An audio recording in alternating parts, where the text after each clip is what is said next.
And then I just watched it, just the pendulum swing. And my dad always used to talk about the pendulum swinging, and the pendulum has swung so far now that people think that it's unhealthy not to go on hormone therapy. And I don't know where that came from. And it doesn't make any sense. We talk a lot in women's health about the funding gaps, but I think what we don't talk enough about is the information gap. This is so crazy. How would the average woman know that now, instead of having the sovereignty to decide, maybe going on the lowest dose, see how they feel, they've now put all their power into a doctor who's testing hormones and telling them what they need, but not recognizing that we also make hormones in our tissues. In women's health, misinformation doesn't just confuse people, it reallocates power. It turns uncertainty into dependency and dependency into revenues. Anne-Marie McQueen is the founder of Hot Flash Inc., a global media platform devoted to perimenopause, menopause, and the midlife transition. She has spent more than 3 decades in health journalism, building a research-backed newsletter, a podcast, and a community that helps women navigate the most commercialized information gap in modern healthcare. I'm Maryann. This is Blindspot Capital. And today we're going inside the menopause information economy to see how trust is built, how narratives spread, and how independent media becomes market infrastructure long before institutions catch up. When Anne-Marie McQueen launched Hot Flash Inc. in June 2020, she brought 3 decades of health journalism experience to a space defined by misinformation, medical gaslighting, and information gaps. So what started as a weekly research letter has grown into a community of more than 20,000 subscribers across 40 countries. Women navigating perimenopause themselves. Her work reveals a critical blind spot. While billions are invested in women's health innovation, reliable, accessible information infrastructure remains largely community built. So in this episode, we're going to explore how independent media creates market infrastructure, why trust matters more than reach, and what happens when journalists become entrepreneurs out of necessity. Anne-Marie, it's great to have you here. It's so great to speak to you. I just love what you're doing. I love what you're doing to a girl fan here, and as I said to you before with the camera started rolling, I first came across your work in a solo episode that you recorded on Substack, about hormone therapy confusion and 5 years of building Hot Flash Inc. And I think what struck me was that you weren't speaking like an advocate or a skeptic. You were speaking like someone in the middle of the system, just trying to make sense of it all. And I just found that incredibly refreshing. So I started following you. That's when I started following you and your work more closely. And I think what I love so much about you is that you don't just show up as a menopause journalist or a platform founder. You show up as a full human being. And as I started following you, I came across this random facts, this list that you shared with your community, and 3 of them really stayed with me. I think the first one was that you were a competitive figure skater growing up in Canada. We have the Winter Olympics now. So I'm just like, oh my God. The second one was you knew you wanted to be a journalist from a very young age.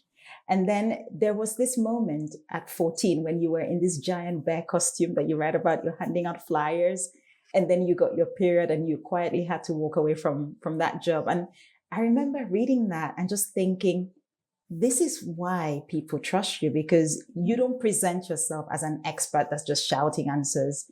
You present yourself as a woman who's lived a very real human life. And maybe we can start there. So for anyone who's kind of logging into this podcast, doesn't know about Hot Flash Inc., doesn't know who Anne-Marie McQueen is, who were you before you started building the platform? Or who are you? Who am I? Oh, that's really nice. I really needed to hear that today. Thank you. That poor man I gave that bear costume back to. I don't even know if I ever told anyone that at the time. I am a very driven person, and I had a real focus that I wanted to be a journalist. And I don't know that I knew of what kind of person I wanted to be, if I wanted to be on the 6 o'clock news, if I wanted to be covering wars. I don't know. I really love telling stories. And I think that I've always had that in me ever since I was a little girl. And I always liked writing. So it wasn't a surprise to anyone that I ended up doing this. I am someone who hasn't gotten married or had children. And that's something I always wanted. So that's really informed my life, because not doing the thing that everyone does is really difficult. And I beat myself up about that for a very long time and sort of acted like my life was sort of like maybe 3/4 of as important as everyone else. And I think that pushed me in a way that makes me sad now to feel that I had to be like unbelievably amazing and accomplishing and have the most interesting stories and have the most interesting career. And there was a lot of like over functioning because I wasn't sort of doing what everyone else was doing. And then I've always been someone who liked to have a lot of fun. I really like was kind of a party girl and loved traveling. And it's interesting that I ended up living overseas because I never thought about it. I never thought that I was the kind of person that would ever live abroad, but I had the yearning in me. I just didn't know what to call it. And so I found a job in Abu Dhabi, and this newspaper was launching in 2008. And it was like a calling to move abroad. And now I know that I needed to live abroad, which changes you so much. Stepping outside of what everyone thinks you are and going into a completely different place and starting a different life has totally shaped me. And I've always been a person who's thought differently, and that's been quite irritating to my editors. But I have an editor from one of my papers that I worked at in Canada, and he said, "You've always thought differently, and you gave us not trouble, but it's like when you're the person coming with an inconvenient thing that's real and true, it's a little bit of an annoyance. It's like, oh, we hadn't said that because now we have to think about that." So living overseas like strengthened that muscle. I was really, the perspective you get from moving out of the bubble of North America and moving, and the perspective I got from living and moving to this part of the world where there's like 200 plus nationalities, all of that just shaped me into someone who's just like endlessly curious, really like a dog with a bone, just sort of getting at the truth of things. And I just love content and telling stories in all sorts of ways. I always kept up with all the trends, like I adopted social media. I was one of the first people at my newspaper chain in Canada to be given a blog, and I did the Twitter, and I was, tweeting from court, and I was doing all those things that the other journalists didn't want to do. And so that led me up to perimenopause and sort of, I guess, elongating my career for myself by launching my own thing. So you love telling stories. What sort of stories did you love chasing? Oh my gosh.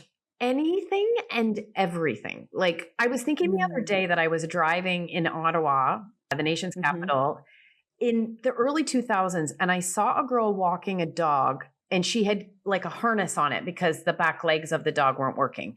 Well, this is something you might see more now. In early 2000, this was something I'd never seen that before. There's no social media. Now there's accounts of dogs and cats that are disabled. So I just pulled over and chased her down and said, "Can I talk to you?" And that's the kind of thing I would do all the time. Like I would love human interest type stories like that. So I ended up going to her apartment and interviewing her. I remember I interviewed a guy who had this first internet radio station. It seemed kooky.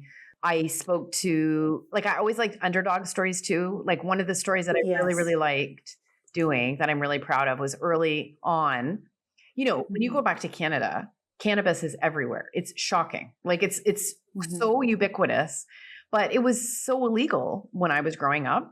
And there was an early group of campaigners who were people who were chronically ill, and they wanted it for their illnesses and they wanted it for their pain. And I did a big story on their fight to make it legal for medical reasons. And, another story I remembered was like when they were trying to ban smoking in Ottawa when I lived there. And I would interview the people who wanted to ban smoking, and then I would interview the smokers who were mad and they wanted to keep smoking. I would always phone them up, and every time it would be in city council. I covered city council for a year, and every time it came before city council, then I would phone up the smoking lobby, and he'd be coughing and hacking on the phone, but he deserved to say his piece. And that's the part of journalism that I love too, is talking to all sides, and that's the part that we don't get anymore, right? Like news isn't like that anymore. Most stories are pretty slanted. Yeah. Now I'm going to talk to you about the misinformation. But before I go there, I think from what I'm hearing, your love of stories and your love of telling human stories and unusual stories, I can sort of see how somewhere along the way, your own body became the story.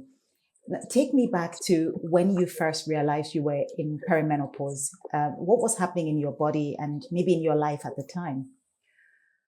So this was very terrifying for me. And I'm learning about myself more and more as I get older. But Yes.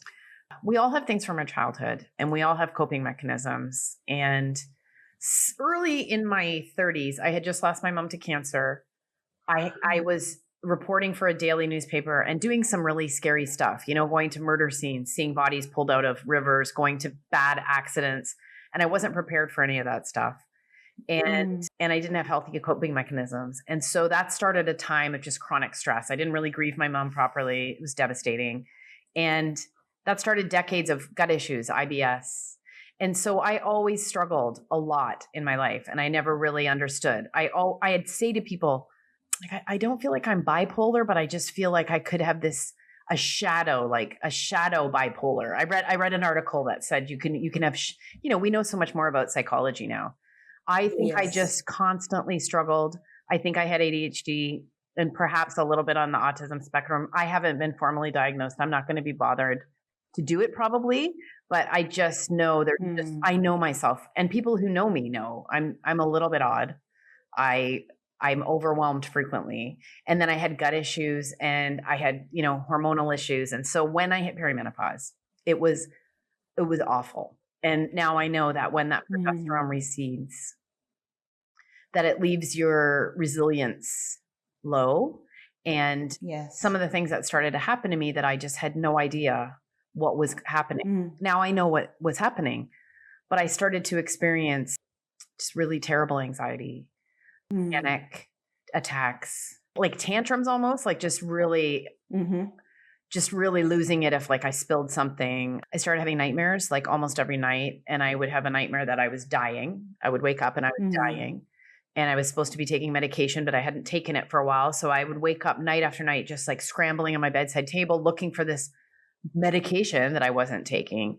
And that was terrifying. Sleep issues. I had so many issues in perimenopause that were just like, I'd have these and then I'd come out of it. And then I saw probably 12 doctors. I was in the ER twice, like once with a terrible headache that had lasted for more than 10 days.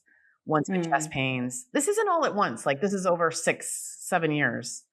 And at one point I had adrenal exhaustion, like all my eyelashes fell out. I had a really hard time. And I had no idea what was going on. No one said anything about hormones. I had written about menopause in my 30s because the boomers were all going through it. And I'd written about the boomers all turning 50 and no one said a thing about perimenopause. Like I went back and found that article that I wrote and there was, I don't think that was a word that was used. So when I realized what was going on, it was a big relief. And of course I didn't want to be in perimenopause. This is one of the problems is that I think women in their 40s will fight, I'm generalizing here, but I think we will fight tooth and nail to have it not be perimenopause. And that makes it much harder. And the reason is that perimenopause then means that you truly are getting older and you're going to face the end of, your reproductive capabilities and whatever that meant for me. I was still hoping to get married and have kids. I just think it's something that it's like, I don't know. I don't know when I thought I was going to go through menopause at 60 or something. I just wasn't ready. So when you launched Hot Flash Inc. in 2020, I guess what was the motivation behind it? Why did you think, or what made you realize that perimenopause and menopause needed a dedicated platform? So when I first of all, when I was 45 and all these health problems were going on, I read this book by a menopause doctor and she explained what happens when you go through menopause. And it sounded actually great. Like she explained what happened in a really factual way and how when you do go through menopause, however you choose to do it, hormones sort of end up at a level, your luteinizing hormone and your follicle stimulating hormones, they're high and they're at those levels that they are that day after your cycle when you feel amazing and you're kind of at this level. And that's why menopausal women feel great. And I was like, great. That's great. I can do Yes. this, Meanwhile, I was in the middle of perimenopause, so I didn't know. At 47-ish, I skipped a period, and that's when I was like, huh. So I, like, whenever I want to learn about a topic, then I would put in a Google alert just for the topic, Yes. So I put perimenopause and menopause, and I hated the content. Like, I just hated it. It was like, weirdly, the Daily Mail became a pretty good source of information about perimenopause and menopause. But back then it was like, sort of like, it was really fear mongering, or it was just overly SEO. Like, they'd put dry vagina like 25 times in the article to like, or it was just heavily commercialized. It was up for someone's website, or it was fear mongering. So I hated all of it. And I am the person, back then I was a features editor, and I had this whole staff, and I had online and blogs and social media. And I just loved pulling all these levers. And I just thought I can do a better job at this. And this needs, and then I could see that it was going to be something big. Like, I could see that. I think every woman who's gone, who does something and is going through menopause, every wave, women, they were trying to make it so that there was no shame and no stigma. And you can see that in old television shows, and you can see it in writing and books. But I truly felt that Gen X was not going to do this. Like, I was not going to feel ashamed of myself for going through something that is just a completely natural thing. And I could see it galloping and gathering steam before celebrity. And I could see that no celebrities were talking about it ever, like none. I was seeing those older celebrities covered. I was seeing them covered in magazines and on the covers of magazines, but they weren't talking about menopause or perimenopause. And I knew they must be going through it, right? Like, and they would ask them their health regimes. And I thought, I bet if a reporter would ask them, and then it all started happening. And so anyway, I started a newsletter, and I thought I'll just figure out the business end of it later. Yeah. So I have two questions, and I'm not quite sure where to go first, but I think it's two things. So maybe I'll just ask both, and you answer it in the best way that you see fit. But two things. So the first is, you were a feature editor at the time. You had blogs, you had social media. Why did you decide, why an independent platform? Why an independent newsletter? Why not just pitch it to your organization and run with it as, a part of your existing infrastructure? I think that's the first one. And the second one I'm really curious about, because you talked about, the Google alerts, but not a lot coming through, not a lot of information. What was the quality of the information that was even there? And what was that like? Okay, the quality just wasn't good. Like, it wasn't well-rounded with depth. And, even then, it wasn't like the kind of information where you leave thinking you have the full story. And even now, I rarely read an article about perimenopause or menopause that I think is well-rounded and well done. There, a lot of articles are written to promote hormone therapy as the option. Like, it just seems to be the way it's done. So, and as for an independent platform, I don't know why I was crazy enough to think of doing that. I didn't think. I was here in the UAE, and certainly they would not be writing about menopause at that point. There's no way. I didn't even know that I could really do that here. Like, it seemed like a bit verboten. And I became a freelance, like right around the time I started thinking about Hot Flash. I went freelance, and I was still thinking of what to do about this Hot Flash, and I became freelance. And I realized pretty quickly with freelance, I did very well with freelance because I'm fast and I'm accurate and I write well and I'm a go-getter and overfunctioner. But I realized pretty quickly that you can't scale this. This is just, I can write an article and then I can file it, and I can write another article and I can file it. And there's only so many articles I can write. And I don't want to do that for the rest of my life. Like, I don't want to just write an article and file it and write an article and file it. Maybe ghost write a book for someone. Like, I don't maybe write my own book. I just felt like, I felt like I wanted to do something bigger, but so that's why. Yeah. Yeah. You've said that, when we talked about the quality of the information in this space, you mentioned something about a lot of articles promoting hormone therapy, almost in certainty, like this is the way you should go.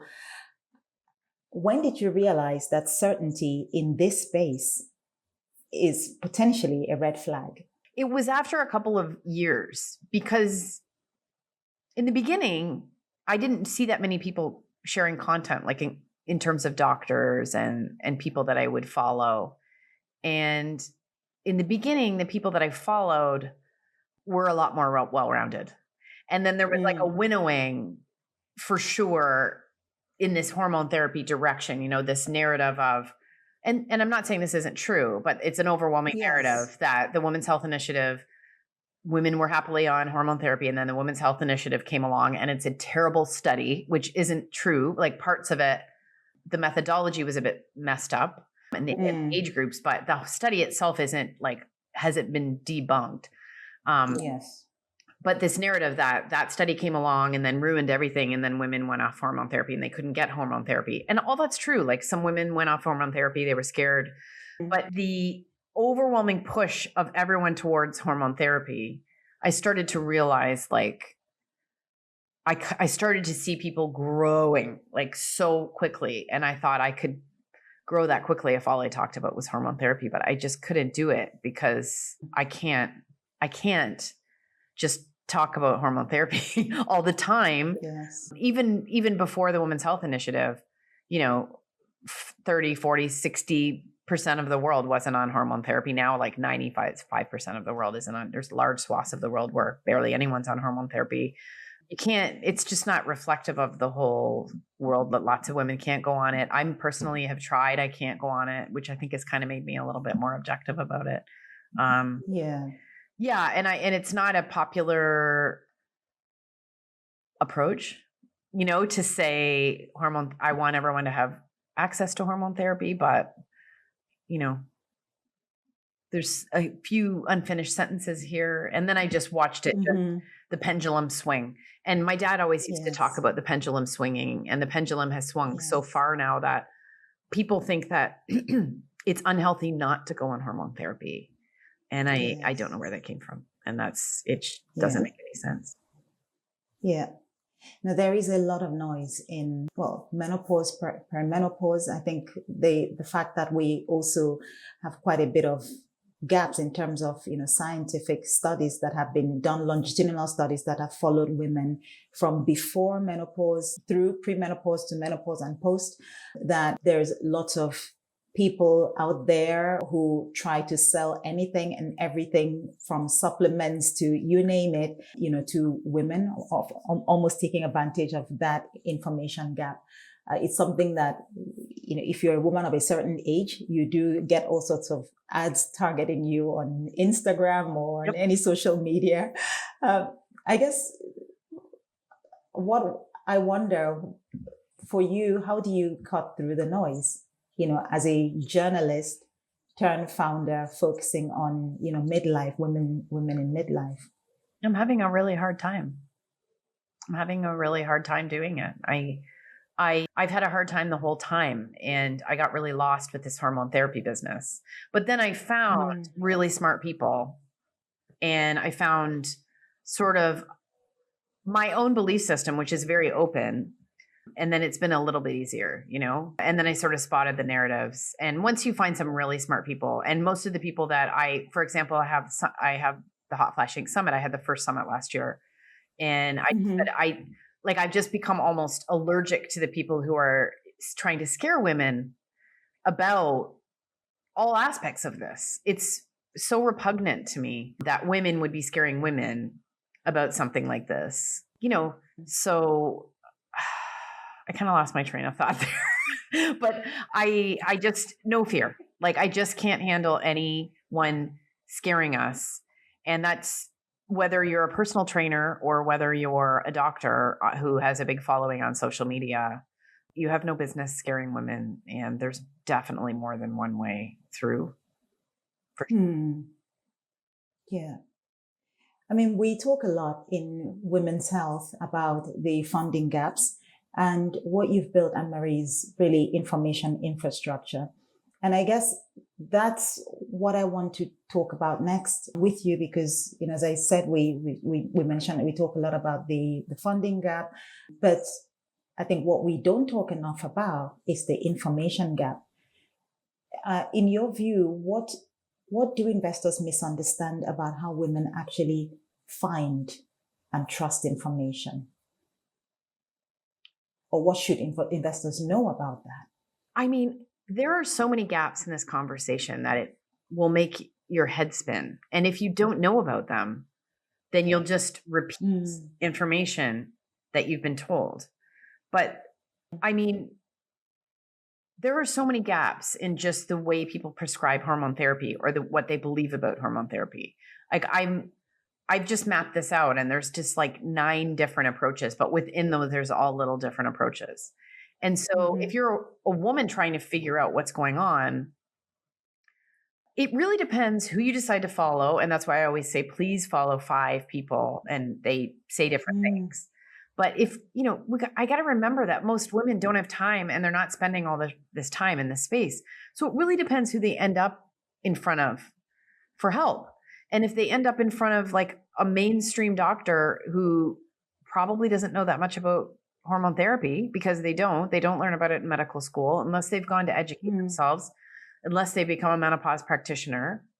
And, if they end up in front of a naturopathic doctor or an integrative physician, their care is going to be so much better, because that kind of a doctor is going to say, well, we can put you on hormone therapy, but we might test to see how you are detoxing your hormones and make sure that you're detoxing them properly. Because, that's one area of hormone therapy prescribing where they will make sure that you're detoxing your hormones properly, because estrogen makes things grow, and you want to make sure that it's making good things grow and not bad things grow. And there's 3 detox pathways for estrogen, and one that's not good. And I'm speaking in really broad terms, but some people have genetic dispositions and their estrogen doesn't detox properly. If you go to a mainstream doctor, that's not even going to be discussed. If you end up with a doctor who, there's this saying, test, don't guess. So there's some mainstream doctors, they'll just prescribe hormone therapy and go on how you feel. And if you're a sort of standard person, that might be enough, and that might be great. But I get, even some of my best friends went down the path of, I got my hormones tested, my estrogen's on the floor, and then it's like they're in a crisis situation, right? My estrogen's on the floor, so we topped it up. Well, that in itself is interesting, because even when it comes to testing, there's no uniform belief system about it. You have these people testing and then saying to the woman in front of them, oh, your estrogen's on the floor, we'll put you on hormone therapy, and then I'll bring you back in and test your levels. I mean, I have my friends saying, I had my levels tested. Over here, you have forward-thinking people say, yeah, but the hormone levels in your blood are not the only indication of the hormones in your body. You have them in your tissues. So do you see how messed up it is? Like, it's so crazy. And, I had a friend who said to me at a dinner last year, she said, yeah, I would talk to my doctor again. And she tested and she said, it's time to up your dose because of your levels. And she said, I was feeling fine. But sure enough, when she said that, I started having hot flashes. And I thought, this is so crazy. So, you don't even know that. How would the average woman know that now, instead of having the sovereignty to decide, maybe going on the lowest dose, see how they feel, they've now put all their power into a doctor who's testing hormones and telling them what they need, but not recognizing that we also make hormones in our tissues and other places in our body.